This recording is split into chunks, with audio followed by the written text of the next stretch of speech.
sammen i Egypten. Nå, ja. Ej, hvor er det sjovt. Hvordan har du det? Fortæl mig. Jamen, jeg har det sgu fint. Stille og roligt. Så meget at sige. Hvad med dig? Jo, jeg har det da meget, meget godt. Sabbatår. Og så starter jeg på uni igen til sommer. Ja, okay. Fedt nok.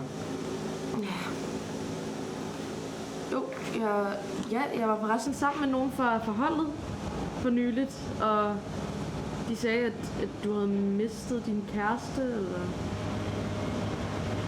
Jeg mistede måske et hård måde at sige det på, men jo, vi stod op for et par måneder siden. Jeg synes også, det lød lidt underligt, ikke? Mistet. Sådan, måske. Ja, jeg troede næsten, at hun var død i en ulykke eller noget.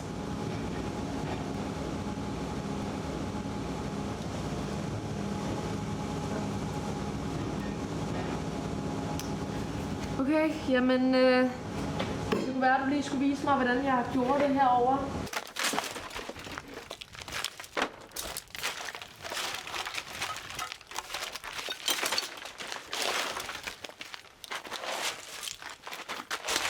Hvordan mødtes dig og din eks egentlig? Vi mødtes et tog, et DSB-tog. Ja, hvor jeg havde det sindssygt dårligt, og så jeg havde bare kvalme og hovedpine. Og så på vej hen til toilettet, så møder jeg hende med tøj i øjnene, og hendes kæreste, eller ekskæreste, lige slået op med hende over telefonen. Så hun kom grædende, og så omfavnede hun mig sådan ud af det blå. Sjovt. Ja, og så besvimede jeg. Du hvad? Ja. Og hvad skete der så? Du kan da ikke bare stoppe der. Så vågnede jeg en ambulance, og så stod hun ved siden af. Så det var sådan helt skæbnebestemt. Det var ligesom på film.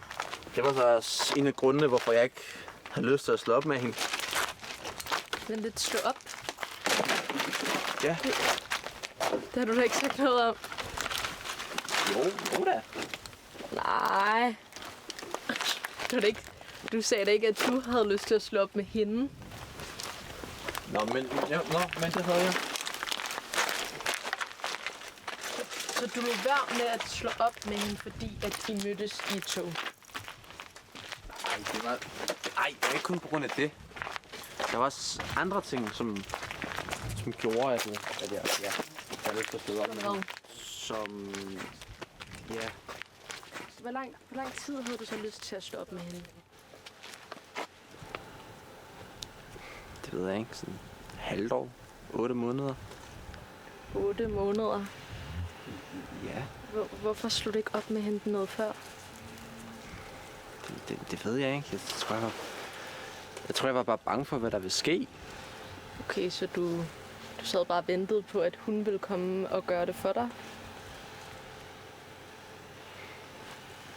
Ej, undskyld, det er ikke for at være træls, men hvad var det værste, der kunne ske? At du stod op med hende og åndede lettet op?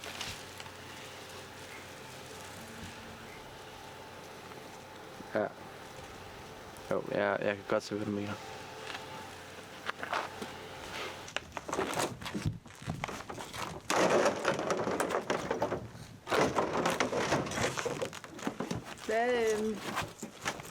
Hvad gjorde du egentlig efter det? Du vil bare arbejde. Ja.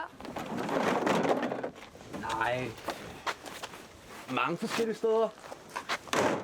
Men ja, der er ikke så meget at sige. Hvad med dig?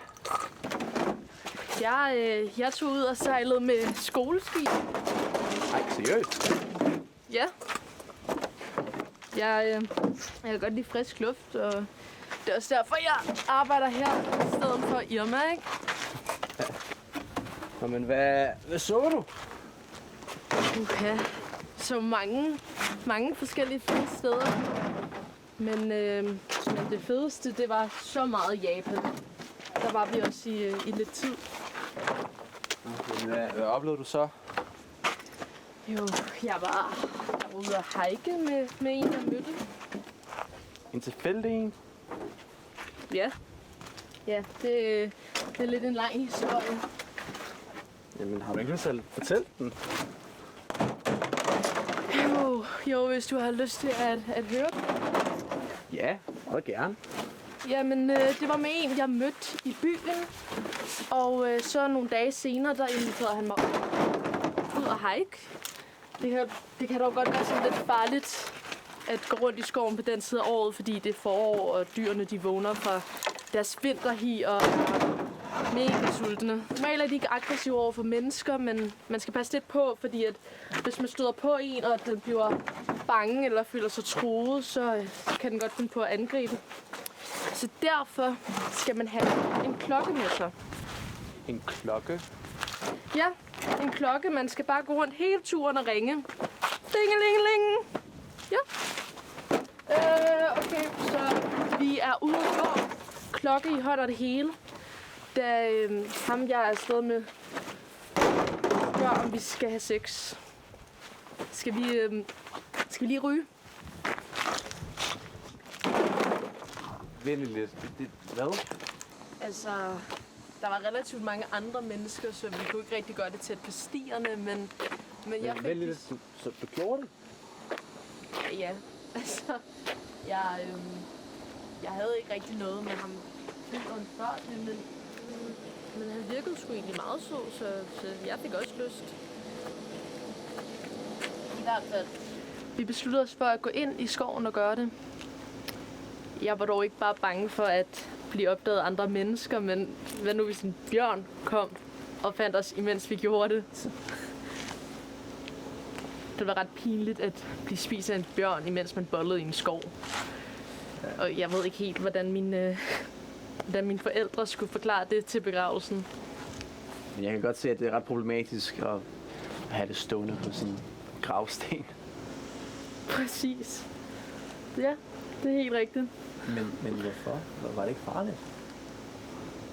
I drenge, I hader, når kvinder snakker om sex? Nej, det gør vi sgu da ikke.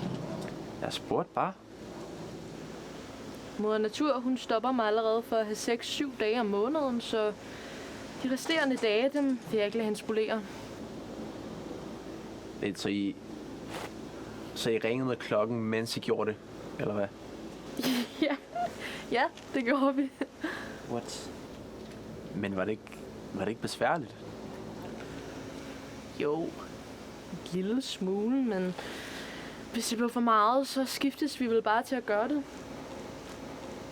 Så vi lagde vores jakker ud og gjorde det mellem fyrtræerne og fuglene og lyden af klokken stingelingeling. Blev min historie lidt for meget for dig, eller? Nej, det er bare...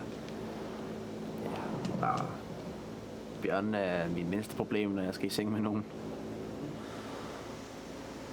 Hvad er dine største problemer så?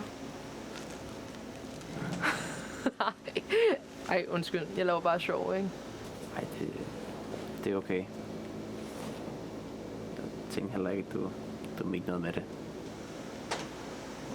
Måske en lille smule.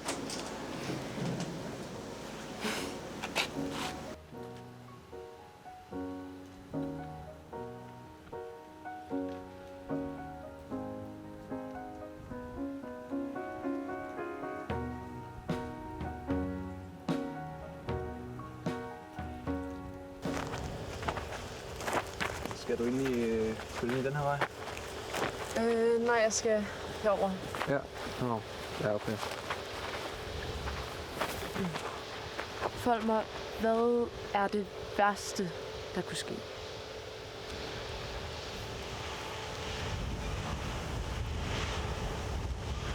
Kunne du tænke dig at tage et sted hen på et tidspunkt?